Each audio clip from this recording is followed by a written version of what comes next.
Okay, December 18th, A Bridge to the King. I can't tell what that picture is. It's very pretty, but I don't know what that is. What do you think that is? Do you think it's like a scepter? Scepter? Maybe. The reading is from Esther 4:10 through 16. Esther said, all the king's officials and even the people in the provinces know that anyone who appears before the king in his inner court without being invited is doomed to die unless the king holds out his golden scepter. And the king has not called for me to come to him for 30 days. Mordecai sent this reply to Esther. Don't think for a moment that because you're in the palace you will escape when all other Jews are killed. If you keep quiet at a time like this, deliverance and relief for the Jews will arise from some other place, but you and your relatives will die. Who knows if perhaps you were made queen for such a time as this? Then Esther sent this reply to Mordecai. Go and gather together all the Jews of Susa and fast for me. Do not eat or drink for 3 days, night or day. My maids and I will do the same, and then, though it is against the law, I will go in to see the king. If I must die, I must die. It's a great story. Have you ever fasted? You guys are pretty young, so probably none of you have. But a lot of times people fast, usually at the beginning of the year or during a specific time of the year called Pentecost. A lot of people started on Ash Wednesday if they're Catholic or Episcopalian. I usually follow that tradition even though I'm not Catholic or Episcopalian. I do fast during that time period for 50 days, 40 days. I think they have us fast for 39. I'm not exactly sure. Anyways, but you can fast like meals, which is I usually fast at least breakfast or lunch. But sometimes I fast specific things. Like sometimes people will fast from TV and not watch TV during their fasting time. Or some people will fast from social media, so no Facebook or Instagram. Some people decide they will fast from seeing certain people, or maybe they will fast from playing games. Whatever is important to you and that you think will remind you to spend time in prayer with God, that's what you should fast. So let's say I decided to fast Facebook. Well, every morning I get on Facebook and check. I update things and I check to see if people have sent me notes or whatever. Instead of going on Facebook every morning during my fasting time, when I would normally go on Facebook, I would sit and pray and spend time with God. And then I go on about my day. So that's what fasting is for. It's to direct you back to God rather than just on yourself. Anyways, here's the story. Little Esther was an orphan. She had no father to hold her and no mother to help her. But she had an Uncle Mordecai to love her. And so love grew her up to be lovely. Love is always what makes things lovely. That's sweet. Now, King Xerxes was searching high and low throughout the entire kingdom, gathering up all the girls to see which one might be his new queen. When someone nudged lovely Esther forward. For months she waited with the other girls, waited for the king to call her name.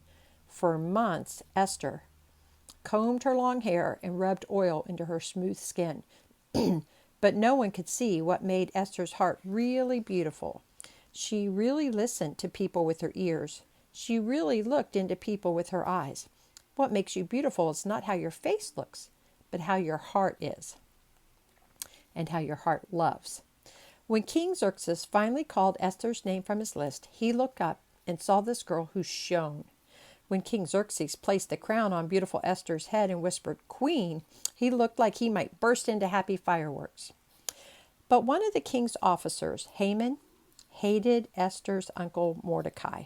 Haman's heart burned with such a hot anger that his mind scorched and smoked with a horrific idea, a law that would kill all God's children, the Jews, just so he could get rid of Uncle Mordecai. But here's what neither Haman nor King Xerxes knew. Queen Esther was one of God's children, too.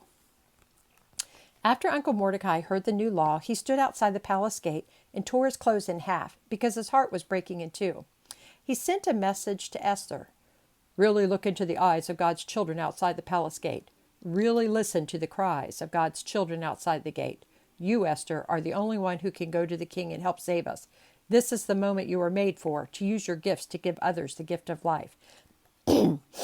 It comes like a whisper from those outside the gate. Use the life you've been given to give others life. Esther took a long, deep breath. If she went to King Xerxes without his asking to see her, he could decide to have her killed. But Esther imagined what it must feel like for God's children outside the gate. She could feel her beautiful heart thrumming it loud. Use the life you've been given to give others life. When love for others makes your heart beautiful, it makes your hands brave. This is what Esther whispered. I will go, and if I die, I die. Then there's Jesus, the Sun King, whose home was the original palace. Jesus, who has the most beautiful heart in all the universe. Jesus thought of you when you were outside the gate, bruised and beaten up by sin, and his love for you was instant. He had to leave heaven. He had to risk everything to save you, to free you, and to heal you. Like brave Queen Esther, Jesus made himself a bridge back to the king. Jesus risked everything. So I die. And he saved us. When you unwrap the unbeatable, unfailing, unstoppable love of Jesus, you laugh happiest. You are free to happily give away your gifts so other people can live. Right now, there's a boy digging for food in a garbage heap in India. Right now, a little girl is crying for food in Uganda. Right now, a child in Afghanistan goes to sleep having never heard the name of Jesus. This is the moment you were made for, to use your gifts to give others the gift of life. There could be unwrapping everywhere around the world. There's your heart, brave and beautiful and changing the world, giving love to the world, making the world dance with life and light and love. Let me show you a picture so you understand more about what they're saying. Do you see right there Queen Esther inside the palace? But look, see, there is a gate around the palace so nobody can get in there and harm them. And that's where the people are outside.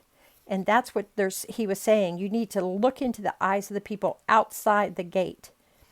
Because back then they often had gates and walls around palaces and even around whole cities. So, do you think Esther was brave?